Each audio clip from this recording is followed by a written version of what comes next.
All right, everyone, it is 6:30, so we will.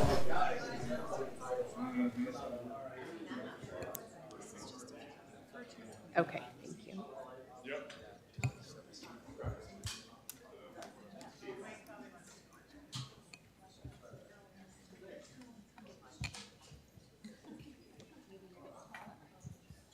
All right, we will call to order the city council meeting at 6:30. Will the clerk please call the roll? Counselor Heller? Here. Counselor Eber? Here. Counselor Holen is absent. Counselor McGuire? Here. Counselor Robinson? Happy to be here. Counselor Fisher? Here. Please rise for the Pledge of Allegiance. I pledge allegiance to the flag of the United States of America and to the republic for which it stands, one nation, under God, indivisible, with liberty and justice for all. Our first item on the agenda, it is my extreme pleasure to present a proclamation in honor of Harriet Lemaire. And before I read the proclamation, I just want to tell a personal story. I was just relating it that 13 years ago, I joined City Council. I was appointed by then Mayor Doug Tisdale to fill a vacancy in the District 6 seat, which was held by Harriet Lemaire. At the time, I was on the Parks, Trails, and Recreation Commission, and I got a phone call from Harriet saying that she was going to be resigning to pursue other interests, and she mentioned something about the Highline Canal. And so I interviewed, and she asked if I was interested in serving. I interviewed and was appointed. And in that time, that idea of the Highline Canal has become an amazing legacy. And I just am so in awe of what you have accomplished in that time. So this is truly a very personal honor for me to be able to present this proclamation to you as the mayor of Cherry Hills Village and on behalf of the council. The City of Cherry Hills Village proclamation designating October 7th, 2025 as Harriet Crittenden Lemaire Day.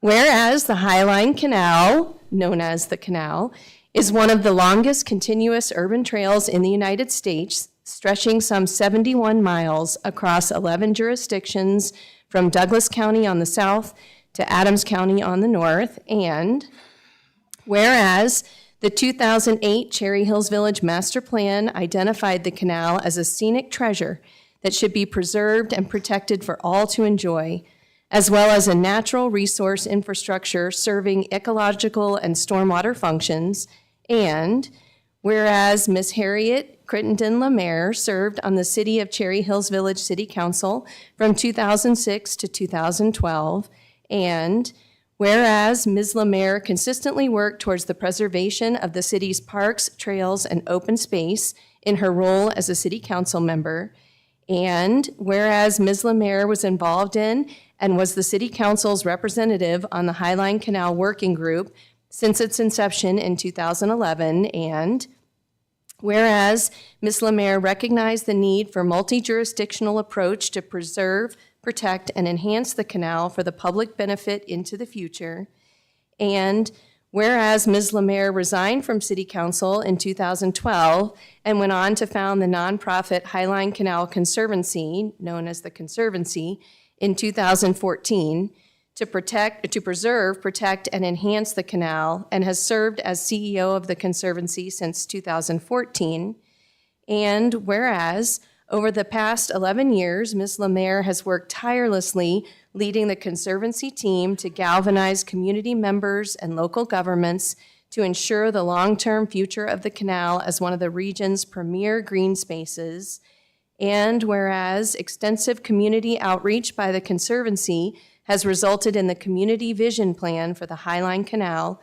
and the Plan for the Highline Canal, and whereas the Conservancy has raised millions of dollars to support the canal and implemented over 30 projects, and whereas in June 2025, Arapahoe County took ownership of 45 miles of the canal, and the canal is permanently protected with a conservation easement held by the Conservancy, and Whereas Cherry Hills Village is proud to have nearly 4 miles of the canal within its jurisdiction and to be part of the canal-wide effort to transition the canal from an irrigation use to a green infrastructure system for stormwater management. And whereas in the 2022 Cherry Hills Village Master Plan, the Highline Canal is identified as a recreational amenity important to the character of the city and to the community, and establishes an action item to integrate ongoing planning and design for the Highline Canal into the city's plans and operations for trails. And whereas Ms. Lemaire announced her retirement from the Conservancy in January 2025, now, therefore, the City Council of the City of Cherry Hills Village recognizes Harriet Crittenden Lemaire for her enormous public service and honors her for her unquantifiable contributions to the residents of Cherry Hills Village and the entire Denver metro area, and proclaims that October 7th, 2025, be designated as Harriet Crittenden Lemaire Day in the city of Cherry Hills Village. Presented at the regular City Council meeting this 7th day of October, 2025.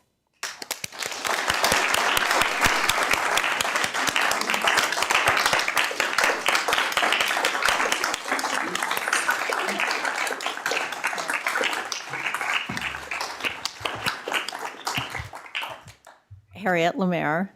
I just have to thank you so much. It's been such an honor to be able to represent this community when I did, and to really grow up in a lot of ways as a public servant here in Cherry Hills, and the ongoing support of all of you and the citizens of the community really buoyed this project, not just with the care of the canal, but with a lot of resources, as I think many people know. And so I'm just thrilled to be here and to also be able to introduce, well, many of you know my husband, Mike, who's been also involved in this community deeply and has been a very patient and smart advisor. And I want you all to meet Susanna Fry-Jones. Susanna, stand up.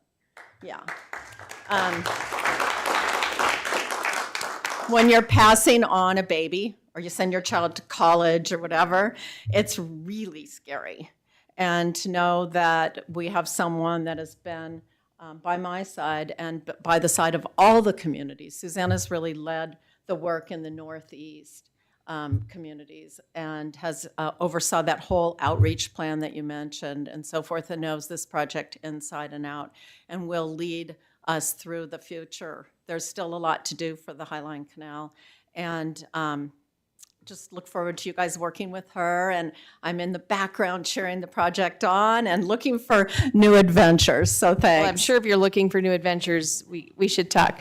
Do we want to do a photo op? Yes. With the council, too.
All right, next on the agenda is audience participation.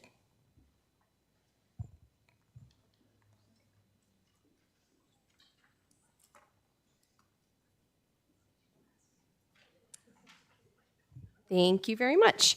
So for audience participation, we don't have our, you can come on up, Julie. I'm just going to make a little, we don't have our screen up with the instructions for audience participation, but when you come to the podium, you can come on up. You'll state your, it's up there. It's just not on the side. Okay. You'll state your name and address for the record. You'll have 5 minutes to speak. Your time can't be ceded to anyone else. We ask that everyone refrain from any kind of display of either applause or booing or anything else. We maintain order in the meeting, please. And we just ask that we maintain the decorum of the meeting at all times. So with that being said, the first speaker is Julie Maxey. My name is Julie Maxey, and I live at Step a little closer. Or there you go. Better.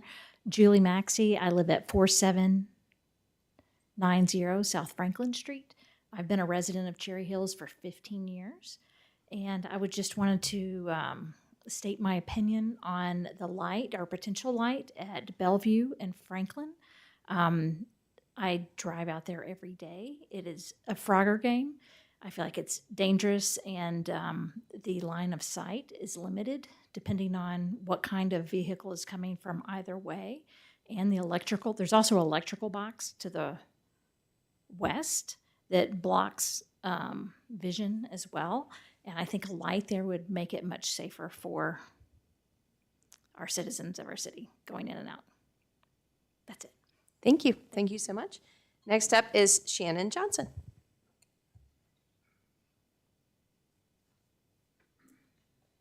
Hi, Shannon Johnson. I was here last time, 4901 South Franklin Street. The only reason I wanted to come up today is because there is a petition of opposition of the light. And I understand I do not want a light per se. I do think we need a light for safety. It talks about the tranquility of our neighborhood. And I think 20 years ago, yes, that was true. Now I live on Franklin. There are construction vehicles. There are people speeding. Bellevue has changed so much, and I think the speed of Bellevue is really the issue of coming out of Franklin. Is if we can find another solution, but right now, again, let's bring it back to safety of our residents. That's the biggest concern. Again, I think the people who are signing the opposition of the light, everyone can have their own opinion, and I appreciate it. But if you really look at safety versus what negatives may be for the light, safety obviously is more of a priority for myself. The other thing is it brings up the subject of possible cut through. And I understand if Franklin went all the way to Hamden or somewhere else that was more of a thoroughfare, I get it. Quincy is pretty much just as much of an issue with traffic. So all of these things, I just hope you take into consideration. Anyway, I appreciate your time. Thank you. Thank you. Those are the only two people signed up, but if anyone, yes, if you'd like to come sign up, you can. Oh, okay. Okay. So go ahead and I'll write your, is it Daryl? Meacham, Okay. 5 Brookside Drive. I just wanted to show my support for the light to be installed at Franklin and Bellevue for the safety of our community. I've got 2 teenage drivers in my home, and I will tell you the scariest thought for my kids driving is trying to turn left onto Bellevue off of Franklin. It is terrifying. You have the speeders that go down Bellevue are out of control, and people try to shoot, so to turn left is almost impossible most hours of the day, coming north on Franklin. So from a safety standpoint, I really support a light there. That would be great for our community. Thank you. Thank you. And is there anyone else who, yep. And your name, sir? How do you spell that? Thank you very much. May it please the council, Doug Tisdale, 4662 South Elizabeth Court. And I come here this evening, number one, to commend the council on its decision at the instance of the mayor to honor Harriet Crittenden LeMaire, a woman who has served tirelessly and very effectively in Cherry Hills Village and beyond throughout the entire region, heralding the importance of the Highline Canal and its impact on our little village and everyone throughout this region. When I was mayor, one of the things that I did was to institute a competition for students to produce videos celebrating the history, legacy, and beauty of the Highline Canal Trail. And those videos were displayed on our Channel 22 for a number of years, and we celebrated the children that had put those together and really gave everyone an opportunity to appreciate the canal. Harriet took her service on council and turned it into an impactful and wonderful opportunity to provide greater promotion and preservation of the Highline Canal and the Highline Canal Trail. It's something that it is so nice that you honored her for this evening, and I know that all of us know that Harriet will continue to be a force to reckon with as we go forward in the Denver metro area. And I really do appreciate it, and I just couldn't let the evening pass without coming here to send my own personal support for Harriet and all that she has done, and my appreciation to the council for honoring her. Thank you very much. Thank you. Okay. And obviously, we would welcome for everyone to stay for the meeting, but you're welcome to leave. You won't hurt our feelings if you don't want to stay. We'll move on to reports from members of city boards and commissions. And tonight we have a presentation for the Planning and Zoning Commission regarding their 2026 work plan. And I guess that's Director Workman, yes.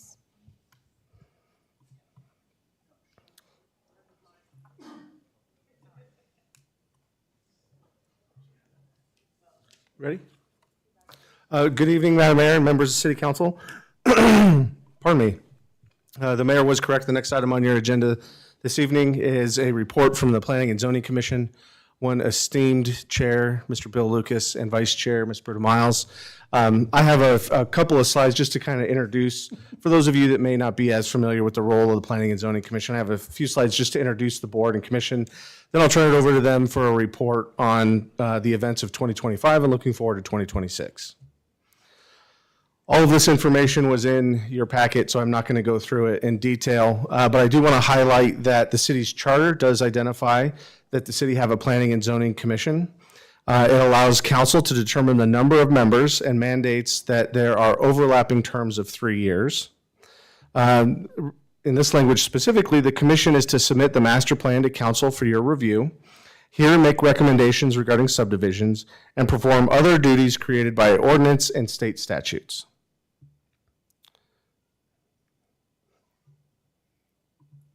So the charter sort of sets the stage, if you will, for the Planning and Zoning Commission, what their roles and responsibilities will be. Again, this was detailed in your packet, so I'm not going to go through each of these line by line. But I do want to highlight that the Planning and Zoning Commission is a little bit unique compared to the other boards and commissions that you've heard presentations from. Unlike those boards and commission, this commission does not have an annual budget or programming. Instead, this commission serves as an advisory body to you as City Council. Specifically, they're stewards for updates to the city's master plan. They advise the council on land use applications, which are your quasi-judicial applications. They also advise council on changes to the language in the code, which is your legislative role. For specific chapters, Chapter 16, which is the zoning ordinance of the municipal code, Chapter 17, which is related to subdivisions, and Chapter 20 of the municipal code, which is related to wireless communication facilities. Since this commission's role is a little different than the other boards and commissions, Their work plan for 26 is different than the others that council's seen. Chair Lucas and Vice Chair Miles are here to give a report on the work to date in 2025 and looking forward to 2026. Thank you, Paul. Do I need to give my address? No, it's not public comment, so we know where you live.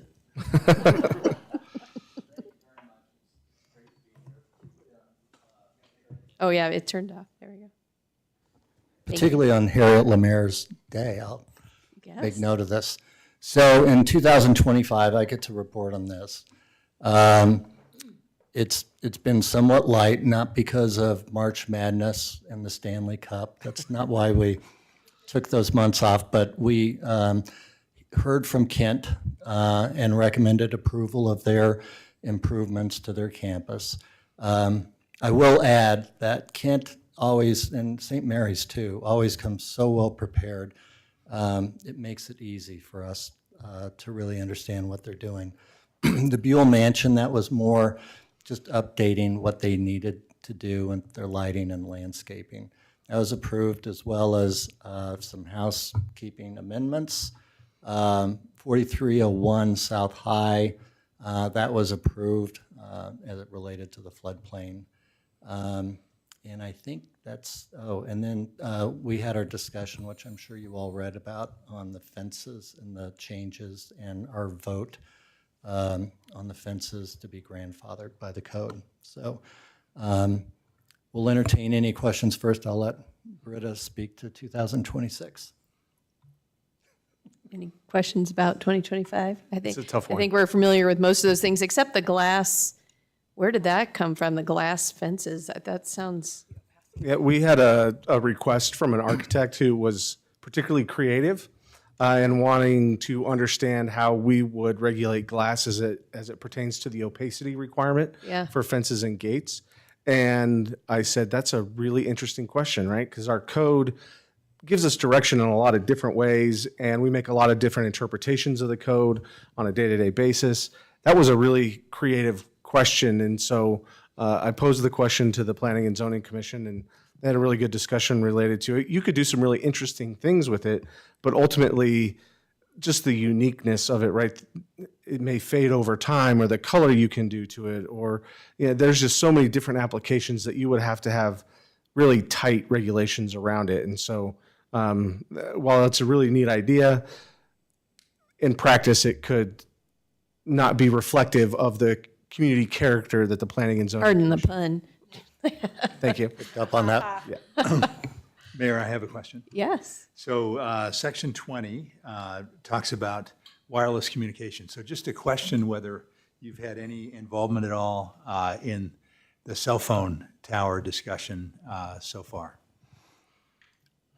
If memory serves, and I'm looking at you two to help, there was discussion, but no vote taken. It was more informative on the proposed sites, and we had a lot of residents come, and I would say pretty much they were not in favor of the installing these in our public parks. That was, and the thing that I remember most is it's not just the tower, it's what has to go next to it, which is pretty significant in terms of the size to be fenced off. So there is a tower, but I think you're probably talking a couple hundred square feet.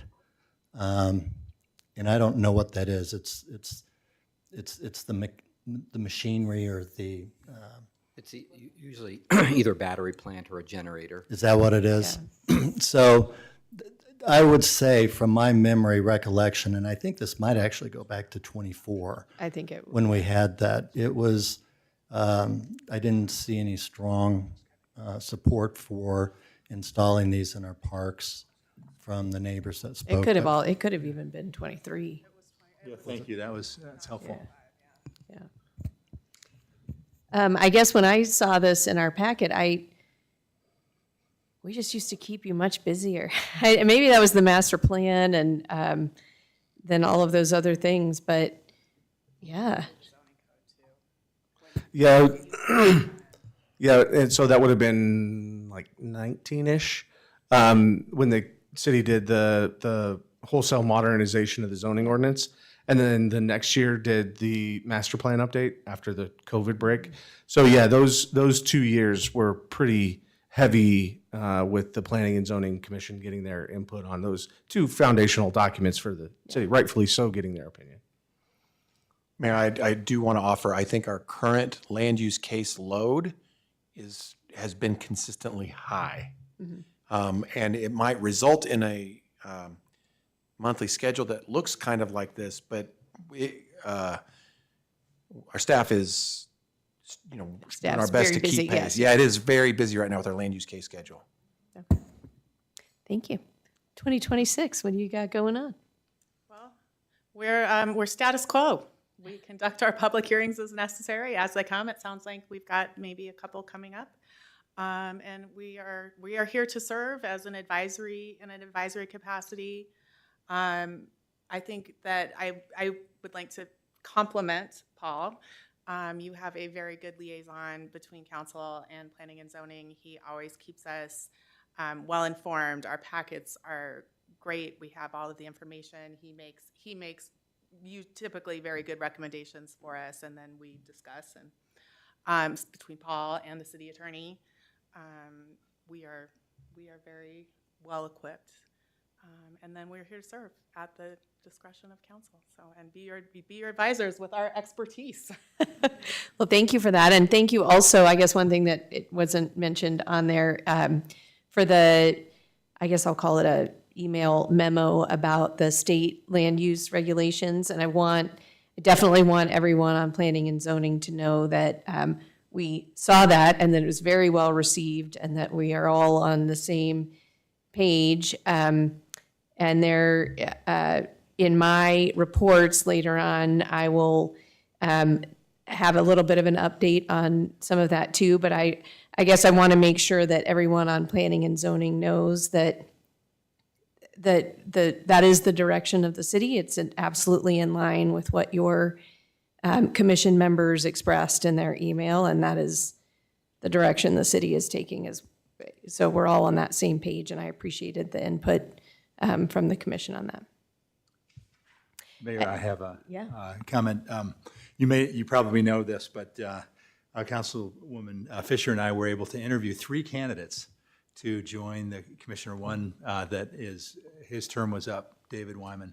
And so it was great to have others interested, and 2 other, I thought, qualified and very good candidates.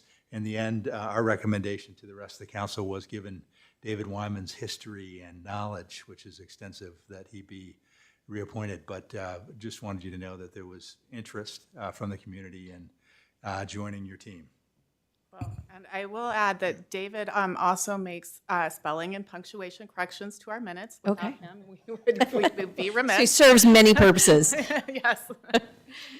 Well, thank you so much to both of you and your entire commission. I know you guys have been serving on this commission for years. It is deeply appreciated. And please pass that on to your commission members at your meeting as well. And thank you for being here tonight. Will do. Thanks. Thank you so much. Moving on to the consent agenda. I move to approve the consent agenda. Second. And that there's a motion and a second. All in favor? Aye. Any opposed? That passes unanimously. Moving on to Council Bill 3, Series 2025, amending the 2025 budget, approving a supplemental appropriation in the Conservation Trust Fund, and approving an interfund transfer from the Parks and Recreation Fund to the Conservation Trust Fund for the Quincy Farm Pond Restoration Project on second and final reading. Director Goldie. Good evening, Mayor, members of council. Well, Mayor Brown made my job easy. She read the entire bill pretty much. As you know, this bill is for supplemental appropriation and fund transfer to bring the amount that we need for the pond restoration to the $618,917. There have been no changes made to the bill, and staff can answer any questions you may have. Yes, Councilor Fisher. I do have one question. On page 2, I guess, or page 45 of our packet, the Quincy Farm footbridge, the budget is $95,000. Can you remind me, do we have any better feel for what that's going to really cost? That is going to cost about $107,000. We do have some possible grant money coming for that. Okay. I don't want to say it out loud right now because some other boards and commissions have to approve that before, but we will be bringing that to council. So there will be some offsets to that. So we will be well within budget for that. Okay. That was all I had. Any other questions? Then I would entertain a motion. I move to approve Council Bill 3, Series 2025, a bill for an ordinance of the City of Cherry Hills Village, amending the 2025 budget, approving a supplemental appropriation in the Conservation Trust Fund, and approving an interfund transfer from the Parks and Recreation Fund to the Conservation Trust Fund for Quincy Farm Pond Restoration Project on second and final reading. Second. So motion and a second. Will the clerk please call the roll? Counselor Heller? Yes. Counselor Eber? Aye. Counselor McGuire? Aye. Counselor Robinson? Yes. Counselor Fisher? Yes. That passes unanimously. Moving on to reports, I just have a brief report. The Metro Mayor's Caucus meeting was last week, and there was an update from the communities that are participating in the land use lawsuit. And the update effectively was that there really isn't an update at this time. But they did mention that several communities had passed a resolution in support, expressing support of the lawsuit. I took the liberty of requesting copies of what those communities had passed as their resolutions, and just wanted to gauge interest from this council if that is something, if you would like our staff to prepare a resolution like that for our consideration at a future meeting. It's not really a vote, it's just more, is it thumbs up, yeah? Yes, I think so. Okay, thank you. I'm probably thumb down. Okay. Okay, well, I think that's enough interest to consider. Obviously, we're not voting on a resolution at this point, but you can, it'll be presented and you'll have the opportunity to vote on that. Yes? Do you mind if Rob says why? Oh, sure. I mean, my general comment would be consistent with our past approach of trying to not put our necks out necessarily. We're getting a lot of phone calls from CML about kind of where we are, and I would prefer just to let ourselves kind of be found versus taking affirmative action to put ourselves out there. Okay. Can I make a comment on that? Yes. I understand that point of view. I think we will be found, and the citizens that I talk to overwhelmingly are opposed to in favor of the lawsuit and opposed to the state's overreach, and I would like to be on record in supporting that as well. Okay. Well, like I said, I think that unless there's been a change, I think there's enough interest to prepare the resolution, and then we can obviously have a discussion about the resolution at that time, whether we choose to adopt it or not. And the other thing that came up at that meeting was of concern is the sort of universal epidemic of those electric dirt bikes.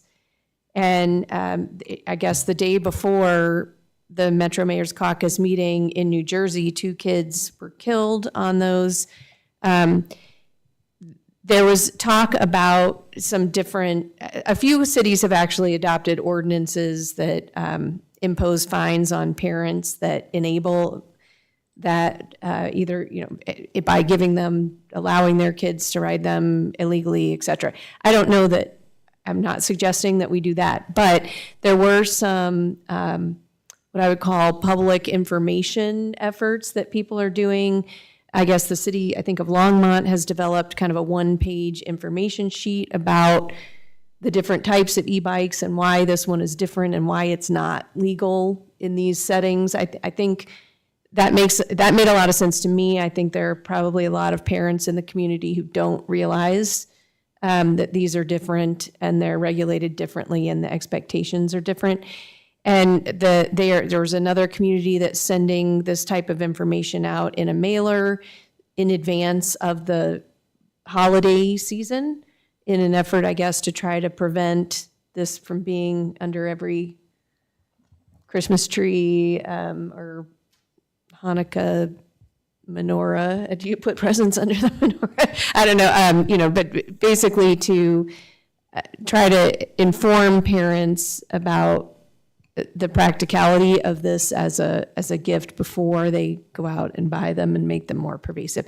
So I thought that kind of public information campaign sounded like a good idea. I'd be happy to get that one pager. Maybe we could include it in the next issue of the Crier, send it out on our social media. Yeah, and Mayor, I'd like to, maybe not now, in the future, explore what else can be done as a frequent user of the trails and the canal. It is a growing problem. They're also in the street. I've talked to Chief about it. Sorry, Commander. And, I know he's taken some action in terms of talking to parents where it's known, but it does seem like it is a growing problem. Education is definitely the way to start, but maybe there are some other measures. Absolutely. So. And I did pass the campaign, the communication campaign on to the chief. We've talked about it briefly, and he's exploring how to fold that into the ongoing communication that the police department's having, not only on city platforms, but on the police department platforms as well. Okay, thank you. That is it for my report. Let's go. Was it you that I surprised last time? I'll surprise Councilor Fisher this time.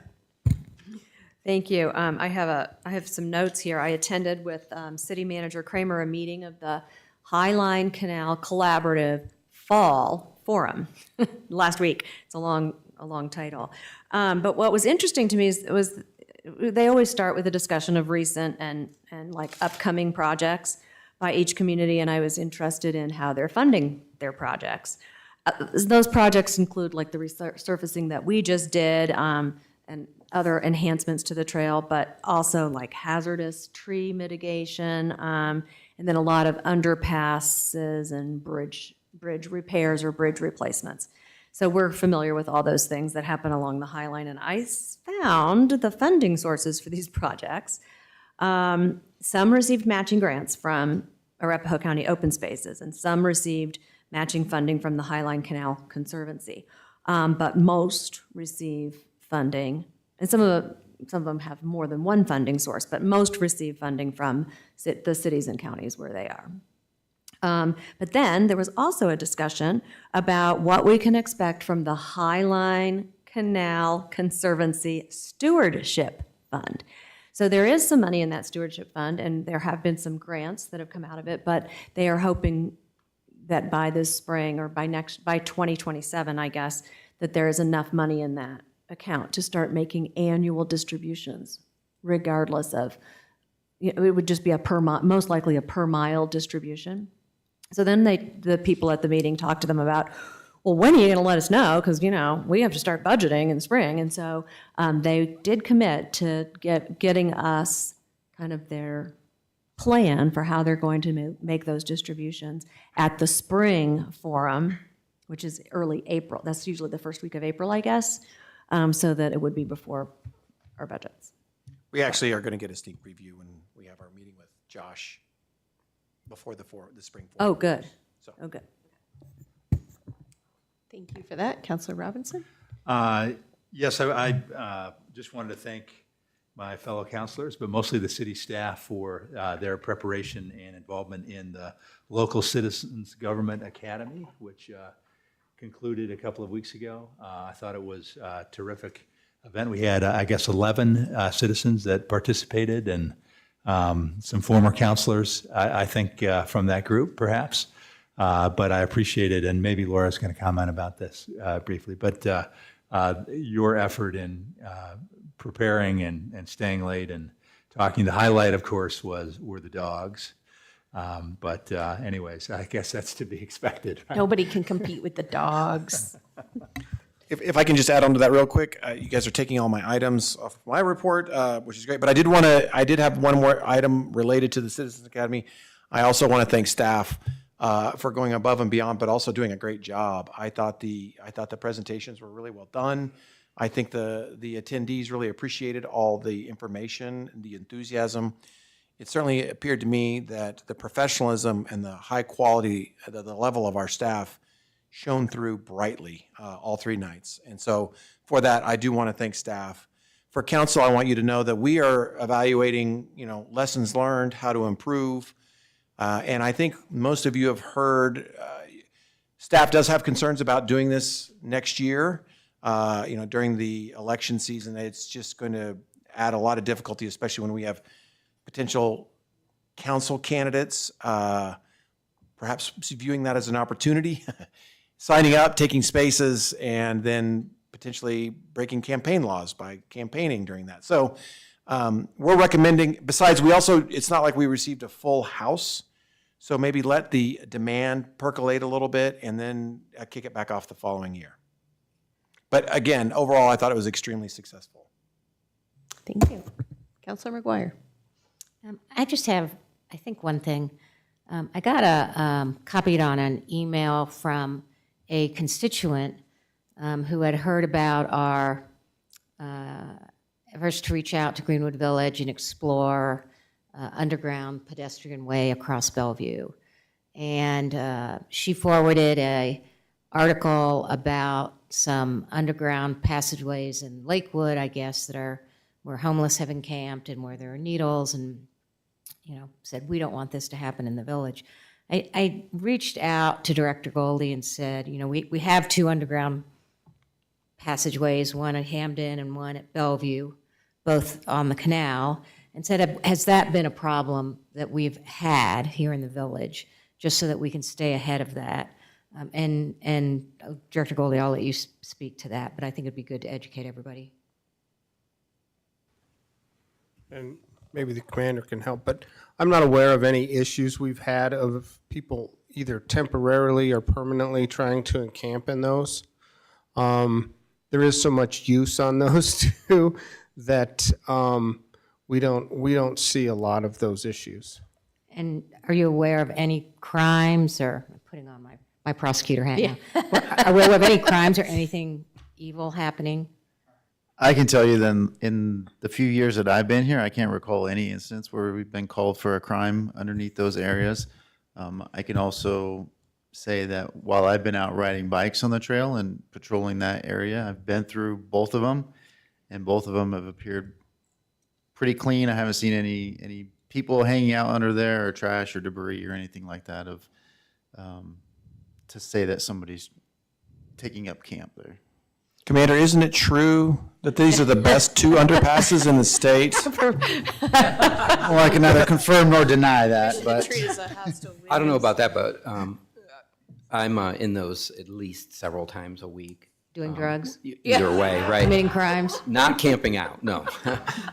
Riding my bike, and I would say, they're So well I just kept. wanted everyone to be aware of that, so that if you see something that is, not accurate, and not that that report wasn't accurate, but that it's not reflective, we all have an opportunity to correct the impression that that's an issue here.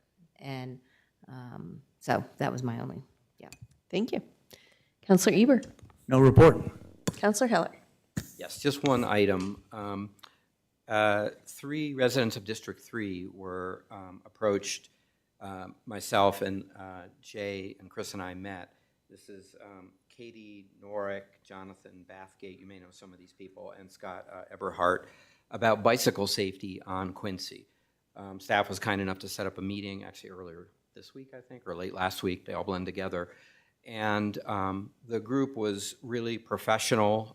They are avid bikers. They all have children who bike, and really led a good discussion on bicycle safety, what their concerns are. They had a nice PowerPoint. Staff on the fly had a great solution that I'd like to, or at least a first step solution, which is, with council's consent, to include bicycle safety on Quincy in the 2026 traffic study. And if we could specifically have that as a line item, these citizens were happy with that. I think what we discussed is there was a lot of expertise on the table about what might be done to mitigate.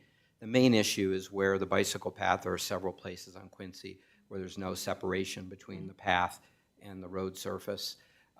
Get the experts who do this for a living, what's new, what might be some creative solutions.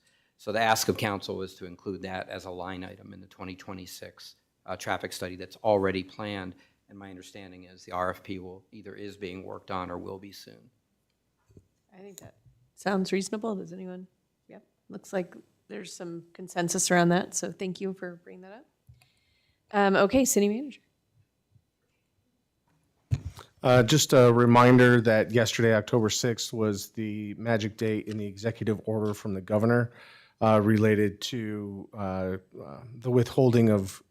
potential withholding of grant funding for communities they deem to be non-compliant with some of the housing legislation. So my guess is that that will become political and may end up in the news at some point here in the relatively near future.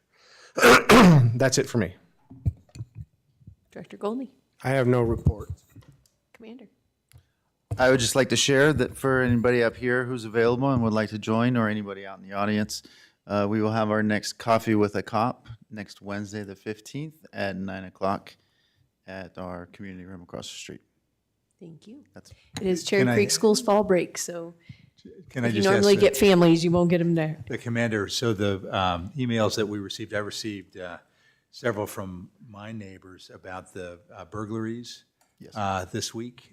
Do we know any more about, have those subjects been arrested, or is there anything, are our detectives working on trying to discover who they are? And I don't know if there's anything that you can share, or that if you'd rather not, it's because it's not public, don't. But I mean, obviously, it's an ongoing investigation, so I can't share too many details with you, but I can say that we have put out a request, email request for anybody with information, and a link for people to share that. We have gotten a few tips in, so that our detectives are working on that to follow up on all leads that we have. And we believe that the people responsible for the burglaries here are also related to burglaries that occurred that same evening down in Castle Pines.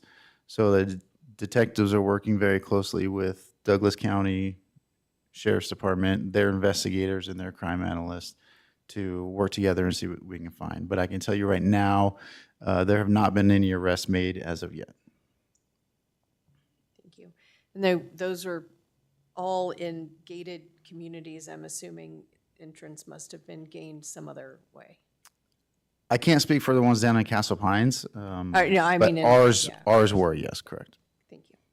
Director Black. I have no report. Thank you. Clerk. We're right now planning to have the retreat on March 3rd. That looks like it'll work pretty well for everybody. If anyone has any major issues, just let me know. Thanks. HR Manager Ducharme. No report. City Attorney.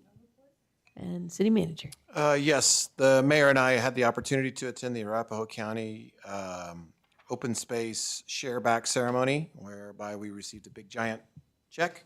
And it was great. It was a nice ceremony, and they're getting that process down. So it was a really nice ceremony, and it's nice to be see the open space tax in full effect. So, and then lastly, I believe I might recommend to council that we add an item to the agenda of going into executive session.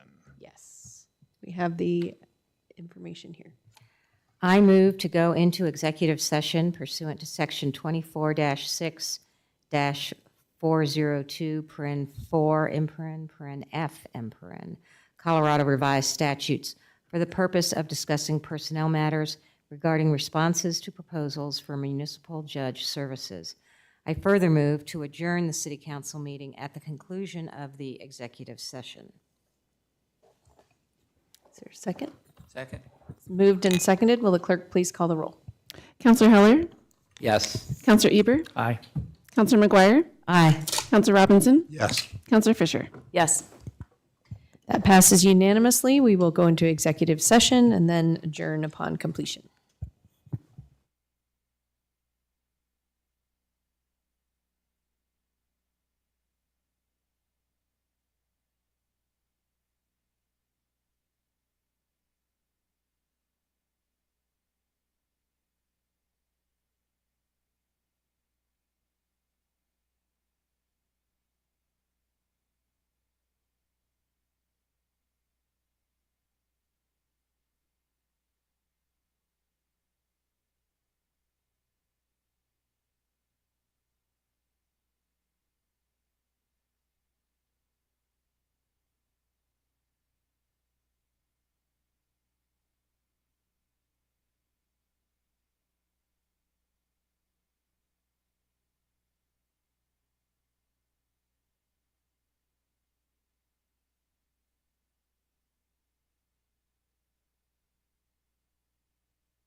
you.